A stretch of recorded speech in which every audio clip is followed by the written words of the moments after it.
अगर युवा डोल गया, यूपी की जनता बोल गई, तो इनका सिंहासन उड़ जाएगा। इसको मैं कफन में डलवाऊंगी और ये कफन निधि तिवारी का नहीं होगा, ये बीजेपी का कफन होगा, ये याद कर ले। भगवा की इज्जत ऐसी उतरेगी यूपी में कि 2022 के बाद इनको इनका असली चेहरा पता चलेगा। और जिस एकेडमी का विरोध करके बीजेपी सत्ता में आई थी, बीजेपी को लोगों ने चुना था, सिर्फ और सिर्फ योग्यता के दम पे युवाओं ने चुना था। और जब जब युवा बोला है, सिंहासन भी डोला है। और मैं कहती हूँ कि जब जब युवा बोलेगा, सिंहासन भी डोलेगा। मैं इसकी आरती उठवा दूंगी और चाहूंगी तो इसको सिंहासन दिलवा दूंगी। एक लड़की अगर अपनी ताकत के ऊपर आ जाएगी ना, तो पूरी दुनिया हिला सकती है। और मैं दुनिया हिलाने का साथ रखती हूँ, देख लेना, मैं दुनिया हिलाने का साथ।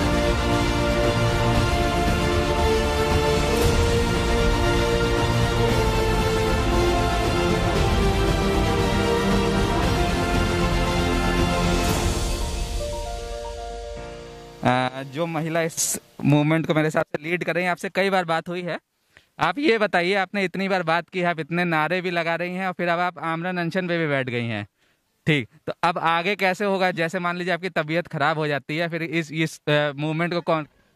मैं बीपी लो की पेशेंट हूँ। अच्छा। मेरी पूरी मेडिकल की रिपोर्ट पड़ी हुई है, कम से कम ऐसी कोई बीमारी नहीं जो मुझे होना। मेरी दोनों किडनी में इन्फेक्शन है, मेरे लीवर में इन्फेक्शन है, मुझे लीवर की प्रॉब्लम और बीपी की प्रॉब्लम।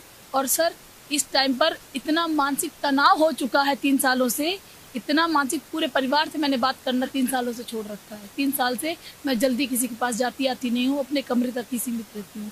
यानी कि डिप्रेशन की भी शिकार हूँ सर, मैं ये बताना चाहती हूँ। इसी वजह से हो रहा है? क्योंकि ये सर सिर्फ इस वजह से हो रहा है कि सबसे अच्छा प्रदर्शन करने वाले बाहर किए जा रहे हैं। और सर, मैं इतना ही कहना चाहती हूँ, जिस समय सपा की सरकार थी, और ये चीज मैं बार बार सर इसलिए कहना चाहती हूँ कि ये दोहरा चरित्र क्यों दिखा रही बीजेपी।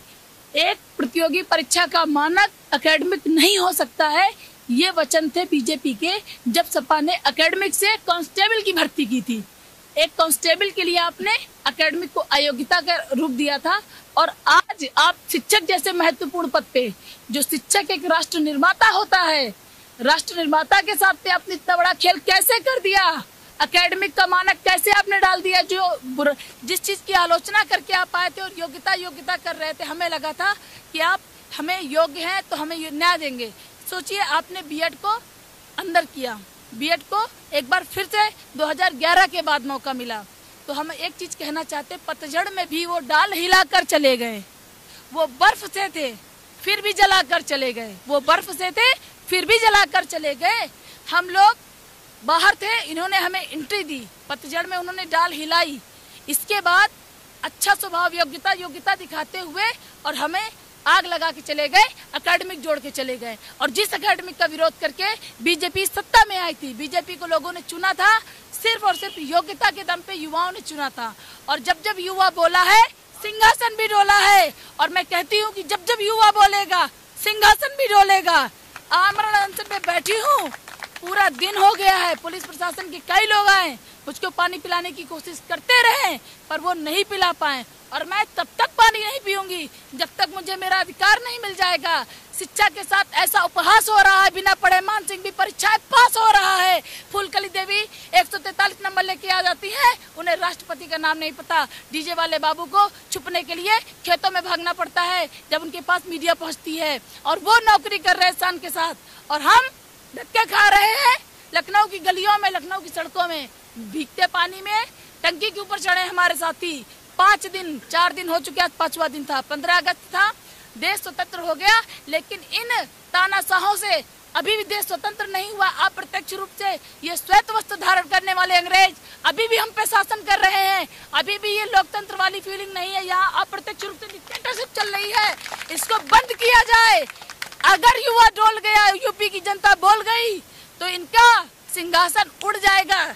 इसको मैं कफन में डलवाऊंगी और ये कफन निधि तिवारी का नहीं होगा, ये बीजेपी का कफन होगा, ये याद कर ले। भगवा की इज्जत ऐसी उतरेगी यूपी में कि 2022 के बाद इनको इनका असली चेहरा पता चलेगा। मैं व्यक्तिगत रूप से कह रही हूँ, पहली चीज तो मैं जिंदा रहूंगी नहीं। अगर गलती से मैं जिंदा रह गई तो मैं ये बता रही हूँ, अगर हम लोगों के साथ, हमारे 22,000 परिवारों के साथ न्याय नहीं हुआ तो 2022 में मैं इनको दिखाऊंगी एक आम आदमी की ताकत क्या होती है। एक आम आदमी चाहे तो आपको सिंहासन दे सकता है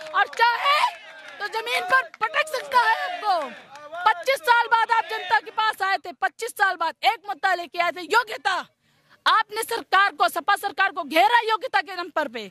आपने कांस्टेबल की वैकेंसी का सरासर विरोध किया एकेडमिक के कारण, और जिस चीज का आपने विरोध किया आज आप वही काम करके हम सभी योग्य अभ्यर्थियों के साथ खेल। अच्छा निधि, मुझे एक चीज बताइए, 2022 पास ही में है चुनाव, आपने बताया कि आप एक आम आदमी होके उनको अपनी ताकत दिखाएंगे, क्या करेंगे आप? मान लीजिए आपकी बातें मैं बताऊं सर, पूरे कानपुर की गलियों में, पूरे कानपुर की हर एक सड़क के पास से जब बीजेपी के नेता निकलेंगे कि भैया हमको वोट देना, तो वहां सर लिखा होगा कि बीजेपी हटाओ देश बचाओ, बीजेपी हटाओ देश बचाओ। और मैं बता रही हूँ, मैं बीजेपी के परिवार की लड़की हूँ। मेरे चाचा खुद मंडल अध्यक्ष थे बीजेपी के, और मैं उस परिवार की लड़की हूँ जिसके घर में बीजेपी को वोट देने की वजह से बीएसपी की सरकार में 307 का मुकदमा मिला था गिफ्ट में, रिटर्न गिफ्ट, क्योंकि हमने पंडित देखते हुए अंटू मिश्रा या अनिल शुक्लवार्ती को बीएसपी में सपोर्ट नहीं किया था, क्योंकि हम बीजेपी वाले थे। उसका सपोर्ट मिला था हमको 307 का मुकदमा, और हम कोई फेवर नहीं मांग रहे हैं, सिर्फ हम अपनी पीड़ा बता रहे हैं कि ये वो परिवार है, ये वो परिवार की लड़की है जिसने 3 पीढ़ियों से, मेरे बाबा, मेरे चाचा, पापा और आज मैं 3 पीढ़ियों से बीजेपी की सेवा करती आ रही हूँ। अब की बार मैं ऐसी सेवा करूंगी कि ये दोबारा सेवा के लिए रहेंगे ही नहीं। मेरी मौत के साथ ये भगवा भी मर जाएगा, मैं बता रही हूँ आपको। इसकी भी मैं अर्थी न उठवा दूंगी तो मेरा नाम निधि तिवारी नहीं, देख लेना आप। मैं इसकी अर्थी उठवा दूंगी और चाहूंगी तो इसको सिंहासन दिलवा दूंगी। एक लड़की अगर अपनी ताकत के ऊपर आ जाएगी ना तो पूरी दुनिया हिला सकती है, और मैं दुनिया हिलाने का साहस रखती हूँ। देख लेना, मैं दुनिया हिलाने का साहस रखती हूँ और मैं करके दिखाऊंगी, मैं बोलती नहीं हूँ। आज तक आपने देखा है, मैंने जो बोला है मैंने करके दिखाया है और मैं करके दिखाऊंगी।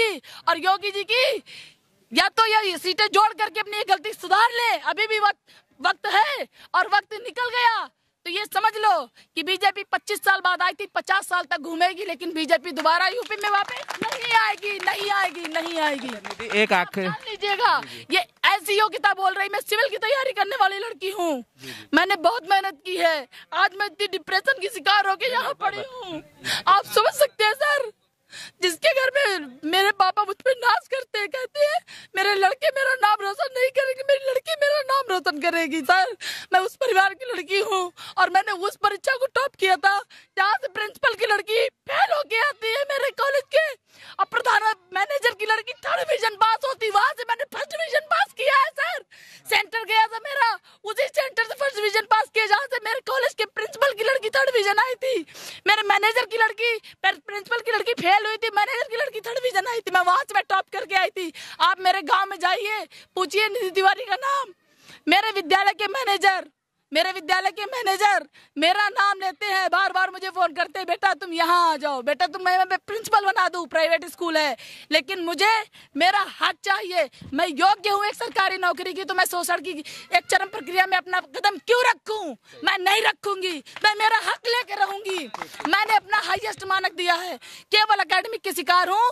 तो एकेडमिक सर उस समय मैंने टॉप किया था, आज का बच्चा जो टॉप करता है आप उसकी स्थिति देखिए। ठीक है, मैं समझ निधि, बस ठीक है निधि, बस एक आखिरी सवाल आपसे लेना चाहूंगा। आपने बताया आपका परिवार पहले से बीजेपी का रहा है, 3 पीढ़ियों से रहा है, 3 पीढ़ियों से रहा है। आपने इस पूरे मुद्दे को लेकर अपने परिवार से कभी नहीं कहा कि भाई हम तो बीजेपी के समर्थक रहे हैं, बात करिए?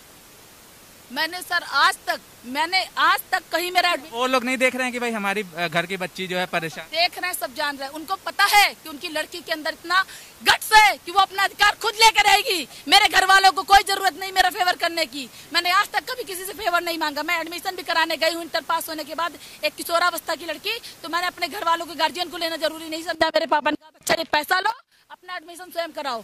मेरे पापा ने मुझे हमेशा से कहा है कि इंडिपेंडेंट होना सीखो, अगर तुम इंडिपेंडेंट नहीं होगी तो कभी जिंदगी में आगे बढ़ ही नहीं पाओगी। आज मैं उसी विश्वास के साथ, जो विश्वास मेरे पिताजी ने मुझ पर जताया था, आज उसी विश्वास के साथ यहाँ धरती पे बैठी हूँ, लखनऊ SCRT में। नहीं तो मैं कभी सोच भी नहीं सकती थी, अगर मेरे पापा ने मुझे इतना सपोर्ट ना किया होता। मुझे लड़कों की तरह पाला गया है, लड़कियों की तरह नहीं पाला गया है। मेरे पापा ने मुझे अपना सबसे बड़ा शेर बनाया है, मैं अपने पापा की शेरनी हूँ, मैं कायर लड़की, बुज़दिल लड़की नहीं हूँ। मैं अधिकार लेके जाऊंगी, नहीं तो इनको मैं 2022 में ऐसा दिखाऊंगी कि ये देखेंगे कि एक आम आदमी की शक्ति होती क्या है। एक आम आदमी की शक्ति सर देखेंगे ये, और मैं आपको निश्चित तौर पे बता रही हूँ, अभी भी मौका है। योगी बाबा से मैं कह रही हूँ, मौका है, सुधर जाइए। अगर अभी भी सुधर जाते हैं और अपनी गलती को सुधार लेते हैं, क्योंकि गलती हमारी नहीं है कि हमने टॉप किया। मिश्रा जी तो ठीक है भाई, लेकिन हिम्मत बनाए हैं अब मोदी के लिए हिम्मत बनाना पड़ेगा।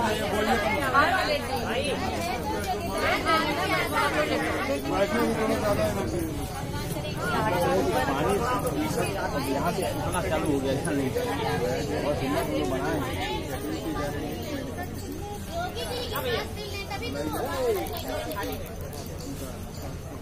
समस्या है भाई, हार मान जाएंगे तो काम नहीं बनेगा। जब तक सांस तब तक। आप देख सकते हैं कि धरना करने आई एक हमारी बहन की तबीयत बहुत सीरियस हो गई है और इसको हम लोगों ने अभी हॉस्पिटल में भर्ती किया है और यहाँ पर इसका ट्रीटमेंट चल रहा है। सरकार पिछले 58 दिनों से जो योग्य अभ्यर्थी हैं इनकी बातों को नहीं मान रही है। सरकार क्या चाहती है कि ऐसे एक एक कर योग्य अभ्यर्थी यहाँ पर बीमार हों और मर जाएं? इतनी संवेदनहीनता किसी ने आज तक नहीं देखी होगी कि 115 वाले लोग सड़कों पर मर रहे हैं और जो 90 नंबर पाने वाले लोग हैं वो नौकरी कर रहे हैं। माननीय शिक्षा मंत्री जी और माननीय मुख्यमंत्री जी, आपसे निवेदन है कि अभी भी अपनी आंखें खोल लीजिए, अभी भी ज़्यादा समय नहीं बीता है, नहीं तो फिर आपको ईश्वर भी नहीं माफ़ करेगा जो हम योग्यों का हक छीना जाएगा।